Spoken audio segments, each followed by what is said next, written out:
বন্ধুরা দেখতে পাচ্ছেন একটি কন্টেনার ট্রেন টঙ্গী প্রবেশ করছে। আস্তে আস্তে ধীরে ধীরে যাচ্ছে। এই কন্টেনার ট্রেনটা সম্ভবত ঢাকা কমলাপুরে যাবে। আপনারা দেখতে পাচ্ছেন এইভাবে কিন্তু বিদেশ থেকে কন্টেনারের মাধ্যমে পণ্য আনা নেওয়া করছে। বাংলাদেশি সরকার অনুমোদিত সকল পণ্যগুলো আছে। তার মধ্যে যদি কখনো ২ নম্বরে কিছু থাকে তাহলে কিন্তু কাস্টমস আছে, বিভিন্ন পোর্টের যে অথরিটি আছে তারা কিন্তু রক্ষণাবেক্ষণের দায়িত্বে আছেন। আর আপনারা দেখতে পাচ্ছেন এই কন্টেনার ট্রেনগুলো বাংলাদেশ রেলওয়েকে আমূল পরিবর্তন করে দিতে পারে, কারণ এটা অনেক রাজস্ব বাংলাদেশ সরকারকে দিয়ে যাচ্ছে। আর এই কন্টেনার ট্রেন এমন একটা ট্রেন আমার জন্মের আগ থেকে, বলতে আমার বাপদাদার জন্মের আগ থেকেই, সম্ভবত 1862 সন থেকেই এই কন্টেনার ট্রেন ওয়াগন চলাচল করছে। আপনারা দেখতে পাচ্ছেন এই ট্রেনখানি কত সুন্দরভাবে প্রতিদিনই কিন্তু যাওয়া আসা করে। এটা হচ্ছে টঙ্গী জংশনের মধ্যেই আছে। আর টঙ্গী জংশনে প্রবেশ করছে কেবল। আপনারা দেখতে পাচ্ছেন কন্টেনারের পাশাপাশি পিছন থেকে কিন্তু ওয়াগন আছে। ওয়াগন বলতে বোঝাচ্ছে এরকম যে তেলের যে বগিগুলো আছে সেটা বলে ওয়াগন। এই তেলের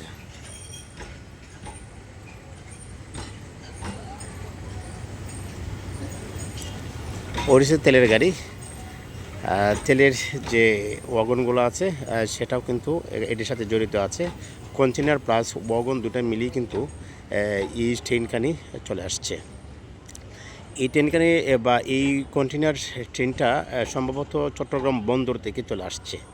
আর এই বন্দরের যে কর্তৃপক্ষ আছে, তারপর আমাদের রেলপথ মন্ত্রণালয় থেকে যে অনুমোদিত আছে, সেইভাবেই তারা যানবাহন করে থাকে। আপনারা যে কখনও এই তেল বা কন্টেনার গাড়িতে পণ্য বৈধভাবে নিতে চান, তাহলে আমাদের রেলপথ মন্ত্রণালয়ে যোগাযোগ করুন। কীভাবে আপনারা নেবেন না নেবেন এবং এটা ভাড়া কেমন, খরচ কীরকম, সব কিছু আপনারা আপনি জানতে পারবেন। আর দ্বিতীয়ত হচ্ছে যে আপনারা অবশ্যই রেলকে পছন্দ করুন। এই কারণেই রেলের ভাড়া অনেক কম পাবেন। যেখানে ট্রাক আছে বা কাভার্ড ভ্যান আছে, বিভিন্নভাবে যদি যানবাহন করে থাকেন তাহলে আপনার টাকা বেশি লাগবে, এটা আমি নিশ্চিত করে বলতে পারি।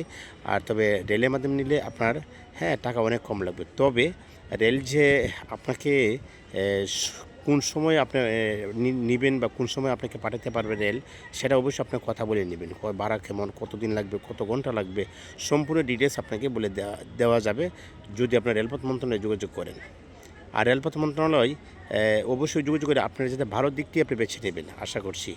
যেহেতু ভাড়া কম আছে আর আপনি সুন্দরভাবে এটা মুভ করতে পারতেছেন। দিনে দিনে এখন তো ডাবল লাইন হওয়াতে, ঢাকা থেকে চট্টগ্রাম ডাবল লাইন হওয়াতে আমূল পরিবর্তন চলে আসছে এই রেলওয়েতে। এই রেলকে ভালোবাসুন। রেলের মাধ্যমেই আপনার পণ্য, তেল বা যে কোনো জিনিস আপনারা ক্যারিং করতে পারেন, শুধুমাত্র নিয়মকানুন মেনেই আপনি এগুলো পণ্য ক্যারিং করতে পারেন। এতে আপনার টাকা বাঁচবে, সময় বাঁচবে, সব কিছুই বেঁচে যাবে।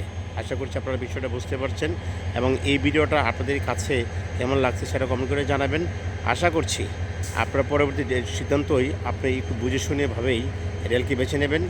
আর এই রেল সেবা দেওয়ার জন্য বদ্ধপরিকর বা বদ্ধ অঙ্গীকারভাবেই আছে আপনাকে সেবা দেওয়ার জন্য। আশা করছি আপনারা এই সেবাটা থেকে বঞ্চিত হবেন না। শুধু খালি আপনার যে ফর্মালিটি বা আইনতভাবে যেগুলো কাগজপত্র, যেগুলো তথ্য পরামর্শ জানা দরকার, অবশ্যই আপনি রেলপথ মন্ত্রণালয়ে যোগাযোগ করবেন।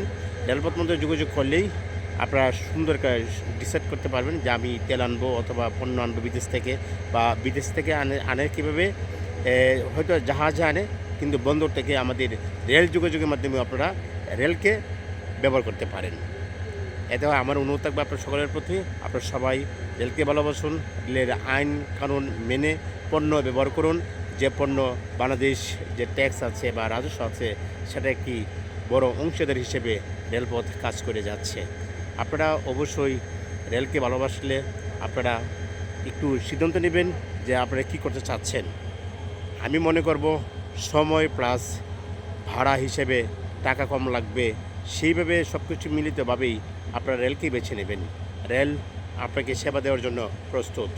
শুধু দরকার আপনাদের মন মানসিকতা, শুধু দরকার আপনাদের যে কাগজপত্রের আইনি ব্যবস্থা। তো ভালো থাকবেন, সুস্থ থাকবেন, আল্লাহ হাফেজ। ভিডিওটা যার সামনে যায় অবশ্যই একটু কমেন্ট করে যাবেন।